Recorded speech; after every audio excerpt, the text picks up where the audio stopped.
സുരേഷ് ഗോപിക്കെതിരെ ബി.ജെ.പിയിൽ പടയൊരുക്കം. ഇന്ദിരാഗാന്ധിയെ ഭാരതമാതാവെന്ന് വിശേഷിപ്പിച്ചതിനെതിരെ വലിയ പ്രതിഷേധമാണ് ഉയരുന്നത്. തിരുവനന്തപുരത്ത് സ്വീകരണ പരിപാടിയിൽ നിന്ന് ഒരു വിഭാഗം നേതാക്കൾ വിട്ടുനിന്നു. അതേസമയം പ്രസ്താവനയിൽ ഉറച്ചു നിൽക്കുന്നതായി സുരേഷ് ഗോപി വ്യക്തമാക്കി. രാജ്യത്തെ അടിയന്തരാവസ്ഥ കാലത്ത് ജനസംഘം നേതാക്കളെ ജയിലിലടച്ച നേതാവാണ് ഇന്ദിരാഗാന്ധി. ഇതുവരെ ബി.ജെ.പി അംഗീകരിക്കാത്ത നേതാവിനെയാണ് കഴിഞ്ഞ ദിവസം സുരേഷ് ഗോപി ഭാരതമാതാവെന്ന് വിശേഷിപ്പിച്ചത്. കോൺഗ്രസിന്റെ പിതാവ് എന്ന നിലയ്ക്ക് തന്നെ ഞാൻ കാണുന്നത് അങ്ങനെയാണ്. ഇന്ദിരാഗാന്ധിയെ ഭാരതത്തിൻ്റെ മാതാവ് എന്ന് കാണുന്നത് പോലെ ലീഡർ ശ്രീ കരുണാകരനെ, അതിനു മുമ്പ് അദ്ദേഹത്തിൻ്റെ മുൻഗാമികളൊക്കെ ഇതിൻ്റെ ഫൗണ്ടേഴ്സ്, കോ ഫൗണ്ടേഴ്സ് ഒക്കെ ഉണ്ടാവും. അവരോടൊന്നും അപമര്യാദയല്ല.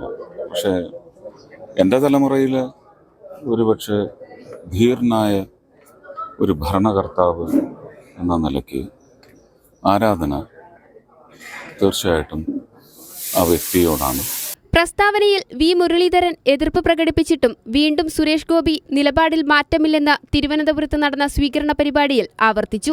ഉപയോഗിച്ച പ്രയോഗത്തിൽ തെറ്റ് പറ്റിയിട്ടില്ല എന്ന് ഞാൻ അടിയുറച്ചു വിശ്വസിക്കുന്നു. കരുണാകരൻ കേരളത്തിലെ കോൺഗ്രസിൻ്റെ പിതാവാണ്. ഭാരതം എന്ന് പറയുമ്പോൾ മാതാവാണ് ഇന്ദിരാഗാന്ധി എന്നത് ഹൃദയത്തിൽ വെച്ചുകൊണ്ടാണ്. അല്ലാതെ രാഷ്ട്രപിതാവ് മഹാത്മാഗാന്ധിജിയും രാഷ്ട്രമാതാവ് ഇന്ദിരാഗാന്ധിയും എന്ന് പറയുന്ന വ്യംഗ്യം പോലും അതിൽ. സംസ്ഥാന നേതൃത്വം കൈയാളുന്ന വി മുരളീധരൻ പക്ഷത്തിന് സുരേഷ് ഗോപിയുടെ നിലപാടുകളിൽ അതൃപ്തി നിലനിൽക്കെ പി.കെ. കൃഷ്ണദാസാണ് സജീവമായി തിരുവനന്തപുരത്തെ സ്വീകരണ പരിപാടികളിൽ സുരേഷ് ഗോപിക്കൊപ്പം ഉണ്ടായിരുന്നത്. കേരളത്തിലെ കേന്ദ്രമന്ത്രിമാർ ഒന്നും ചെയ്തില്ലെന്ന പ്രതികരണത്തിനു പിന്നാലെ ഭാരതമാതാവ് ഇന്ദിരാഗാന്ധിയാണെന്ന പ്രസ്താവന കൂടിയായതോടെ സുരേഷ് ഗോപിക്കെതിരെ ബി.ജെ.പി സംസ്ഥാന നേതൃത്വത്തിന്റെ പടയൊരുക്കം കൂടുതൽ ശക്തമാവുകയാണ്. കൈരളി ന്യൂസ്, തിരുവനന്തപുരം.